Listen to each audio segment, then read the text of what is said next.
भारतीय राष्ट्रीय आंदोलन में बिहार का योगदान, कुछ महत्वपूर्ण तिथियां एक झलक में देखिए। आधुनिक बिहार में 1765 ईस्वी में बंगाल, बिहार और उड़ीसा की दीवानी अंग्रेजों को प्राप्त हुआ। बिहार का शासन चलाने के लिए अंग्रेजों ने 1769 ईस्वी में निरीक्षक नियुक्त किया। बिहार में अंग्रेजों ने 1620 ईस्वी में पटना में अपनी प्रथम फैक्ट्री खोली। कुछ व्यापारियों ने वर्तमान पटना कॉलेज में 1632 ईस्वी में फैक्ट्री स्थापित की। 1664 ईस्वी में अंग्रेजों की फैक्ट्री का प्रधान जोब चारनाक को बनाया। 1717 ईस्वी में फर्रुख खां शेर ने अंग्रेजों को बिहार एवं बंगाल में व्यापार करने की अनुमति पुनः दे दी। रेगुलेटिंग एक्ट 1774 के प्रावधानों के अनुसार बिहार प्रांतीय सभा का गठन हुआ। 1828 ईस्वी में वहाबी आंदोलन का केंद्र बिहार में था, बिहार के पटना में। 1857 ईस्वी के विद्रोह का प्रारंभ पटना में पीर अली ने 3 जुलाई 1857 को किया। बिहार के आरा से 1857 के विद्रोह का नेतृत्व जगदीशपुर के जमींदार वीर कुंवर सिंह ने किया। 1890 ईस्वी तक अंग्रेजों ने बिहार में फौजदारी प्रशासन को अपनी हाथों में ले लिया था। चार्ल्स फ्रांसिस ग्राउंड पटना के प्रथम अंग्रेज मजिस्ट्रेट बने। बाबाजी ठाकुरदास ने पटना में 1906 से 7 में रामकृष्ण सोसाइटी की स्थापना की तथा क्रांतिकारों विचारों के प्रचार के लिए द मदरलैंड पत्र का प्रकाशन प्रारंभ किया। बहुत इंपॉर्टेंट, डॉक्टर राजेंद्र प्रसाद द्वारा 1906 ईस्वी में पटना में बिहारी छात्र सम्मेलन का आयोजन हुआ तथा बिहार स्टूडेंट्स कॉन्फ्रेंस गठित की गई। 1908 ईस्वी में बिहार प्रदेश कांग्रेस कमेटी का गठन हुआ, जिसके प्रथम अध्यक्ष हसन इमाम थे। 12 दिसंबर 1911 को दिल्ली में आयोजित शाही दरबार में बिहार और उड़ीसा को बंगाल से पृथक कर नए प्रांत की घोषणा की गई। 1 अप्रैल 1912 को नए प्रांत के रूप में बिहार की विधिवत घोषणा की गई। 1936 में उड़ीसा को बिहार से अलग कर नए प्रांत का गठन किया गया। पटना उच्च न्यायालय की स्थापना 1916 में हुई। 1917 में पटना विश्वविद्यालय की स्थापना हुई। 16 दिसंबर 1916 ईस्वी को बांकीपुर की कांग्रेस के सम्मेलन में बिहार में पहली होम रूल लीग की स्थापना हुई थी। उसके अध्यक्ष मजहरुल हक थे। दिसंबर 1916 ईस्वी के लखनऊ कांग्रेस अधिवेशन में बिहार के राजकुमार शुक्ल ने महात्मा गांधी को चंपारण आने का निमंत्रण दिया था। 1917 में महात्मा गांधी ने चंपारण में नीलहे के विरुद्ध सत्याग्रह किया। बिहार में खिलाफत आंदोलन का प्रारंभ स्वामी विद्यानंद के नेतृत्व में 1919 में हुआ। 1920 में बिहार में असहयोग आंदोलन का आरंभ हुआ तथा मौलाना मजहरुल हक द्वारा सदाकत आश्रम की स्थापना की गई। बिहार विद्यापीठ का प्रारंभ 1921 में हुआ। 1923 में बिहार में स्वराज दल का गठन हुआ। 13 अप्रैल 1922 को सरदार वल्लभ भाई के नेतृत्व में भागलपुर में झंडा सत्याग्रह हुआ। 22 दिसंबर 1922 को ब्रिटिश उपराज का पटना में आगमन हुआ। 1922 में कांग्रेस का अधिवेशन बिहार के गया में हुआ। उसके अध्यक्ष देशबंधु चित्तरंजन दास थे।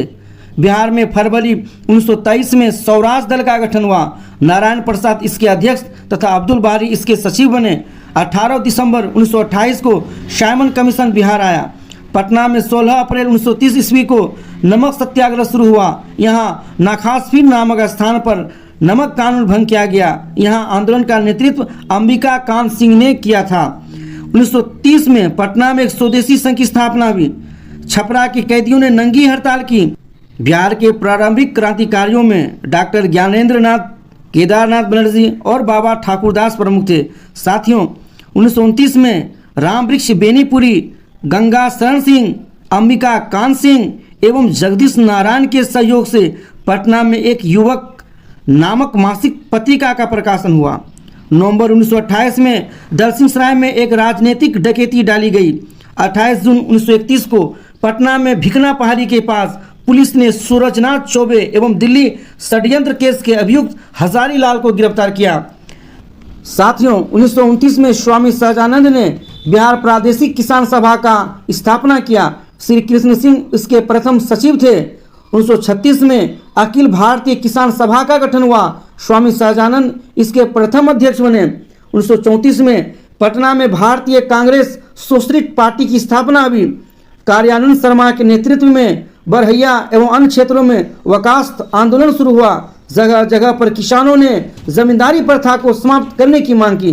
साथियों, 1935 में बिहार प्रांतीय किसान सभा ने जमींदारी उन्मूलन का प्रस्ताव पारित किया। ये बहुत ही महत्वपूर्ण पॉइंट बाय पॉइंट घटना है जो बिहार का भूमिका रहा है राष्ट्रीय आंदोलन में, उनके घटना से संबंधित जानकारियां हैं, आप इन्हें कॉपी में नोट कर लें। देखिए आगे फिर, गया जिले में वाकस जमीन किसान को दिलाने के लिए किसान संघर्ष का नेतृत्व यदुनंदन शर्मा ने किया था। 1937 के चुनाव में कांग्रेस को बिहार में पूर्ण बहुमत प्राप्त हुआ। यहाँ श्री कृष्ण सिंह के नेतृत्व में कांग्रेस मंत्रिमंडल का गठन हुआ। साथियों, 1942 ईस्वी के भारत छोड़ो आंदोलन सारण को अपराधी जिला घोषित किया गया। 1942 में जो भारत छोड़ो आंदोलन हुआ था उसमें बिहार का सारण जिला को जो अपराधी जिला घोषित किया गया था। 1942 ईस्वी के भारत छोड़ो आंदोलन के दौरान उत्तरी बिहार नेपाल की सीमा पर जयप्रकाश नारायण, डॉक्टर राम मनोहर लोहिया और सूर्य नारायण सिंह ने छापामार संघर्ष आरंभ किए और उन्होंने आज़ाद दस्ता का गठन किया। 11 अगस्त 1942 में पटना में सचिवालय कांड हुआ जिसमें उमाकांत सिंह, रामनंदन सिंह, सतीश प्रसाद झा, जगपति कुमार, देवी पद चौधरी, राजेंद्र सिंह और राम गोविंद सिंह शहीद हो गए। जो 7 शहीद की समाधि उसका जो है स्टेच्यू है पटना में।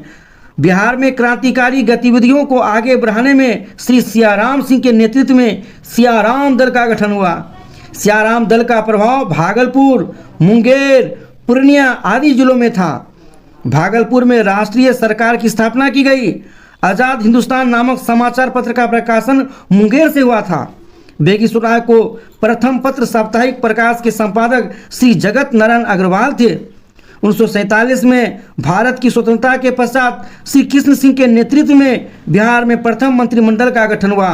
बिहार के प्रथम राज्यपाल जयराम दास दौलत राम नियुक्त हुए। साथियों, ये महत्वपूर्ण बिंदु है जो भारतीय राष्ट्रीय आंदोलन में बिहार की भूमिका से संबंधित या बिहार के योगदान से संबंधित पाठ में पूछे जाते हैं, जो बीपीएससी के द्वारा आयोजित होने वाली परीक्षाओं और विभिन्न प्रकार के प्रतियोगी परीक्षाओं के लिए बहुत महत्वपूर्ण है। पॉइंट बाय पॉइंट मैंने जो है डेट के साथ घटनाओं का जिक्र किया है, आप इन्हें याद कर लें और आपके परीक्षा के लिए बहुत महत्वपूर्ण है। फिर मिलेंगे एक ब्रेक के बाद, तब तक के लिए जय हिंद, जय भारत, जय बिहार ज्ञान चक्षु। देखते रहिए बिहार ज्ञान चक्षु।